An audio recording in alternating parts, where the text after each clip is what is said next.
नमस्कार दोस्तों, बहुत बहुत स्वागत है आप सभी का एक और नई वीडियो में। दोस्तों इस वीडियो में आप सभी को लेके आ चुका हूँ महाराणा प्रताप से जुड़े एक ऐतिहासिक स्थान पर। आप सभी को पता होगा कि 18 जून 1576 में एक युद्ध हुआ था जिसे हल्दी घाटी के युद्ध के नाम से जाना जाता है। जो ये युद्ध हुआ था ना, ये हुआ था महाराणा प्रताप और अकबर की सेना के बीच हुआ था।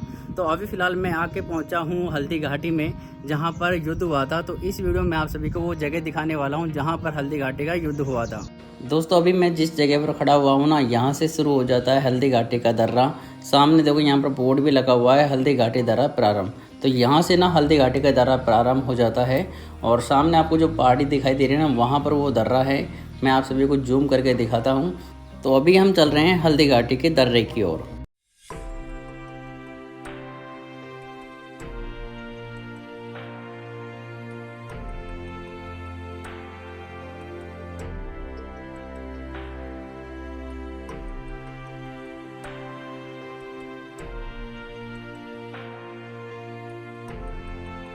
दोस्तों अभी फ़िलहाल मैं हूँ हल्दी घाटी के दर्रे में, और इसे ना मतलब हल्दी घाटी क्यों बोला जाता है, इसका पीछे एक रीज़न है।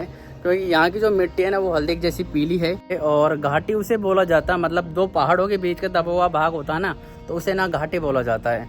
और इस जगह के बारे में बताया जाता है कि यहाँ पर विश्व का दूसरा सबसे बड़ा युद्ध हुआ था। पहला जो युद्ध हुआ था वो हुआ था पानीपत का, और दूसरा सबसे बड़ा युद्ध हुआ था वो हुआ था हल्दी घाटी का। सामने आप जो देख रहे हो ना, ये है हल्दी घाटी का दर्रा, मतलब आप जो देख रहे हो ना। और इसे हल्दी घाटी क्यों बोला जाता है, इसके पीछे एक रीजन है। यहाँ की जो मिट्टी है ना, वो हल्दी की जैसी पीली है, और घाटी का मतलब पहाड़ का जो बीच का दबा हुआ भाग होता है ना, उसे घाटी बोला जाता है। तो इस तरीके से हल्दी और घाटी को मिलाकर ये हुआ हल्दी घाटी। तो चलिए सबसे पहले मैं आपको यहाँ की मिट्टी दिखाता हूँ कि यहाँ की मिट्टी कैसी है। देखो यहाँ पर, देखो मैं यहाँ से दिखाता हूँ।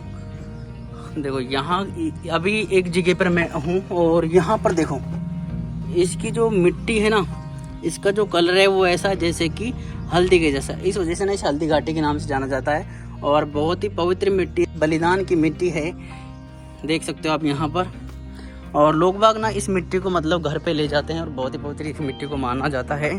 तो यही वो दर्रा है जहाँ पर ना युद्ध हुआ था। दोस्तों अभी हम हल्दी घाटी के दर्रे में मौजूद है, और जब अकबर की सेना यहाँ से गुजर रही थी ना, तो महाराणा प्रताप की जो सेना थी ना, ऊपर पहाड़ों पर बैठी हुई थी। और इस तरीके से मतलब पहले ये रास्ता नहीं था, अब पहले ये दर्रा था, अब तो ये बहुत ज़्यादा रास्ता चौड़ा हो गया है। और मतलब जब यहाँ से अकबर की सेना गुजर रही थी, तो महाराणा प्रताप की जो सेना थी जो ऊपर बैठी हुई थी, उन्होंने ना मतलब अकबर की सेना के ऊपर आक्रमण कर दिया था यहाँ पर, और यहीं पर वो स्टार्ट हो गया था। और असली वाला जो दर्रा है वो थोड़ी सी आगे आपको दिखाने की मैं कोशिश करूँगा। और देखो यहाँ पर सामने बोर्ड भी लगा हुआ है हल्दी घाटी का। 18 जून 1576 में एक युद्ध हुआ था जिसे हल्दी घाटी युद्ध के नाम से जाना जाता है। तो अभी फ़िलहाल हम उस जगह पर मौजूद है जहाँ पर हुआ था हल्दी घाटी का युद्ध, और सामने यहाँ पर आप देख सकते हो बोर्ड भी लगा हुआ है हल्दी घाटी के नाम से। तो यह वही युद्ध स्थल है जहाँ पर हुआ था महाराणा प्रताप और अकबर की सेना के मध्य युद्ध। हल्दी घाटी के इस युद्ध में अकबर की सेना का नेतृत्व कर रहे थे जयपुर के राजा मान सिंह जी। और उस समय मुगलों की जो संख्या थी हल्दी घाटी के युद्ध में, वो लगभग 80,000 सिपाहियों की संख्या थी। और दूसरी ओर महाराणा प्रताप की सेना में उस समय मात्र 20,000 सिपाही थे। लेकिन उन 20,000 सिपाहियों ने मुगलों के छक्के छुड़ा दिए और उनको युद्ध भूमि से भागने के लिए मजबूर कर दिया था।